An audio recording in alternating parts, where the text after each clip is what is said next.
Hello everyone, welcome back to my channel. तो आज हम पढ़ेंगे कॉन्स्टिट्यूशन के आर्टिकल 5 से लेकर आर्टिकल 11 तक विद केस लॉज। सिटीजनशिप की पूरी स्टोरी समझने के लिए हम कॉन्स्टिट्यूशन के पार्ट सेकंड और सिटीजनशिप एक्ट 1955 को दोनों को पढ़ेंगे। तो आइए शुरू करते हैं। आर्टिकल 5 to 11 तक के आर्टिकल्स में सिटीजनशिप डिस्कस किया गया है। तो आइए शुरू करते हैं। आर्टिकल 5 क्या कहता है? सिटीजनशिप बाय डोमिसाइल की बात करता है आर्टिकल 5। आर्टिकल 5 के हिसाब से इंडियन सिटीजनशिप एक्वायर करने की आपको सिर्फ 2 कंडीशंस फुलफिल करनी होंगी। First, you should have a domicile in India. इसका मतलब है कि आपके पास डोमिसाइल होना चाहिए। ये डोमिसाइल जो वर्ड है ये बहुत इंपॉर्टेंट है। इसका मतलब है कि सपोज कीजिए आप किसी जगह पर रह रहे हैं, आप किसी जगह पर परमानेंटली रह रहे हैं, मीन्स जहाँ पर आपका परमानेंट हाउस होगा वो जगह आपकी डोमिसाइल हो जाती है। फॉर एग्जाम्पल, एक एग्जाम्पल की हेल्प से इसे समझेंगे। सपोज कीजिए आपकी जॉब पोस्टिंग हो गई अमेरिका में 4 साल के लिए, पर आपको ये पता है कि वो 4 साल ख़त्म होने के बाद अमेरिका आपको वापस इंडिया आना पड़ेगा। तो अमेरिका आपका डोमिसाइल नहीं होगा। तो डोमिसाइल तो हो गई फर्स्ट कंडीशन हमारी।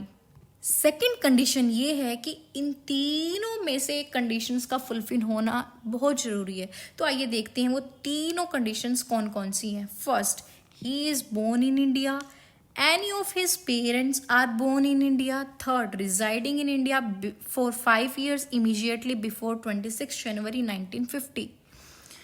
26 जनवरी 1950 से 5 साल पहले से आप इंडिया में रह रहे हो। अगर आपको फर्स्ट डोमिसाइल वाली कंडीशन और इन तीनों में से कोई भी एक कंडीशन फुलफिल हो जाती है आपकी, तो आर्टिकल 5 के अंदर आपको इंडियन सिटीजनशिप जो है वो बिल्कुल मिल जाएगी। तो आइए इस आर्टिकल को हम एक केस लॉज की हेल्प से समझते हैं। DP Joshi versus state of Madhya Bharat. इस केस में ये कहा गया था कि पूरे इंडिया में ना सिर्फ एक ही डोमिसाइल होता है, कोई स्टेट डोमिसाइल नहीं होता है, सिर्फ एक डोमिसाइल होता है। ये इस केस में बताया गया था।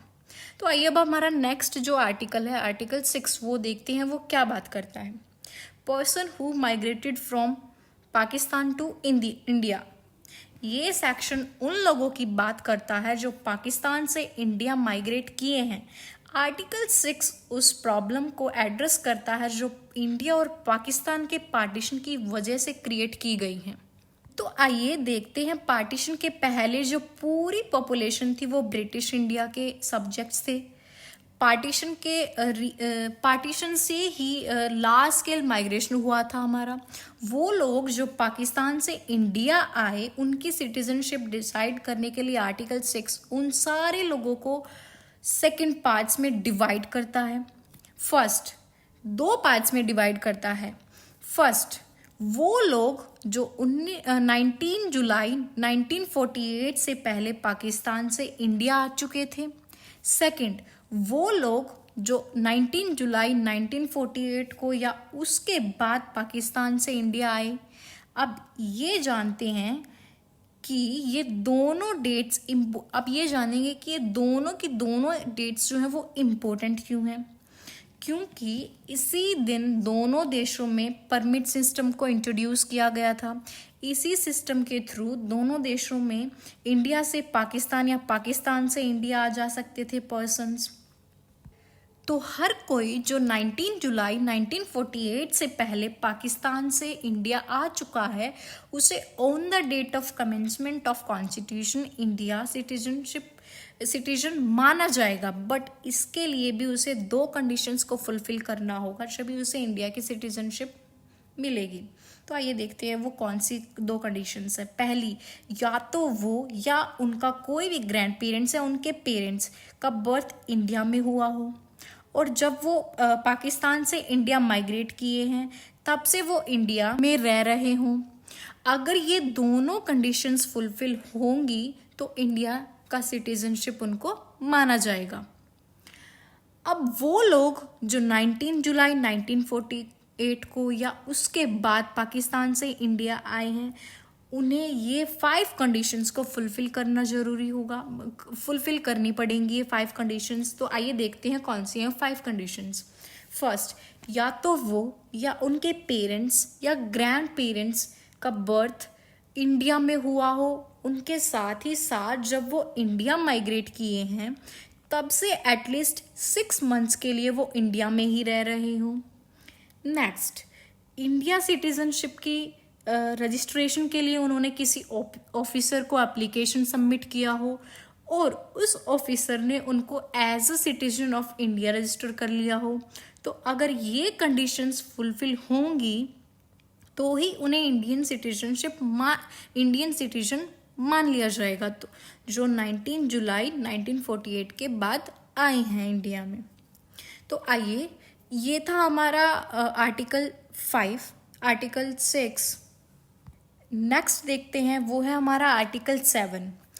आर्टिकल 7 ये उन लोगों की सिटीजनशिप के बारे में बात करता है जो इंडिया से पाकिस्तान माइग्रेट कर चुके हैं।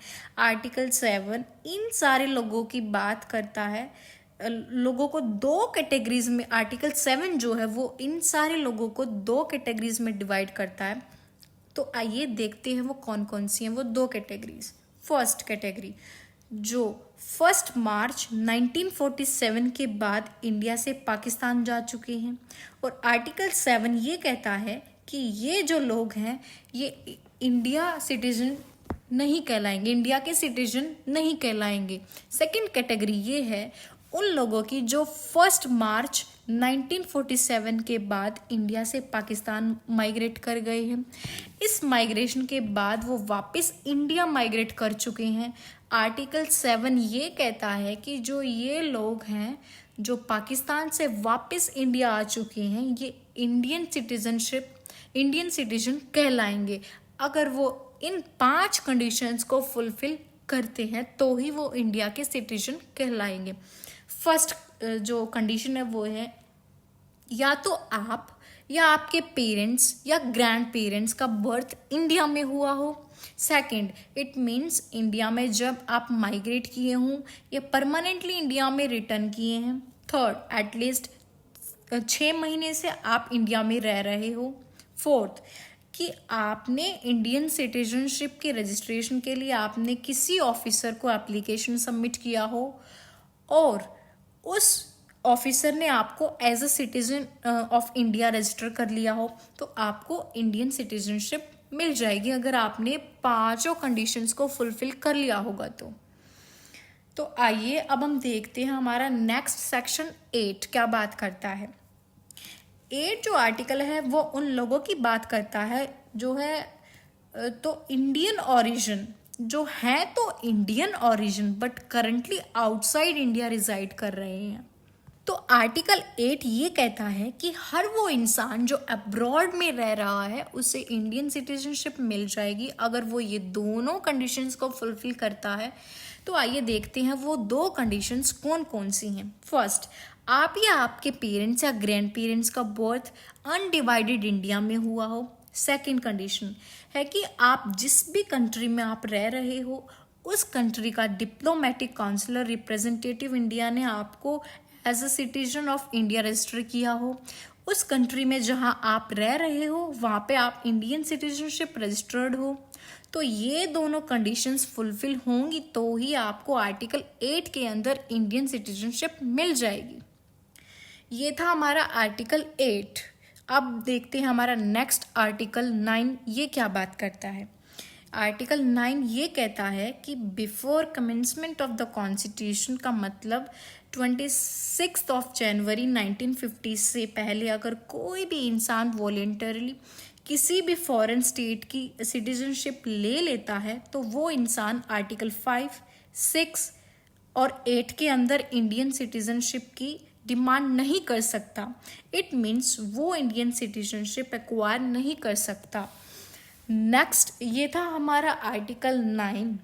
अब हम देखते हैं नेक्स्ट आर्टिकल क्या बात करता है। आर्टिकल 10 जो ये आर्टिकल है ये कहता है कि इससे पहले वाले आर्टिकल में 5 आर्टिकल 5, 6, 7 और 8, इन आर्टिकल्स के थ्रू अगर आपने इंडियन सिटीजनशिप एक्वायर कर ली है तो फिर आपकी सिटीजनशिप कंटिन्यू करेगी, but that right will be subject to laws pass by the parliament.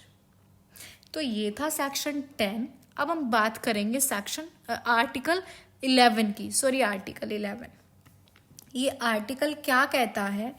Article 11 ये कहता है कि पार्लियामेंट को आर्टिकल 11 जो है वो पार्लियामेंट को पावर देता है कि after commencement of the constitution parliament के पास पावर आ जाएगी कि वो सिटीजनशिप के ऊपर लॉज बना सके, और जो आर्टिकल 5 से लेकर 8 तक के आर्टिकल हैं जिनमें लोगों को सिटीजनशिप जो है वो मिल चुकी है, पार्लियामेंट के पास इतनी पावर है कि वो उन राइट्स को भी रेस्ट्रिक्ट और रिवोक कर सकता है। तो ये थे हमारे कॉन्स्टिट्यूशन के आर्टिकल 5 से लेकर आर्टिकल 11 तक। होप सो आपको अच्छे से समझ आ गया होगा। Thank you for watching this video. Please do subscribe my channel.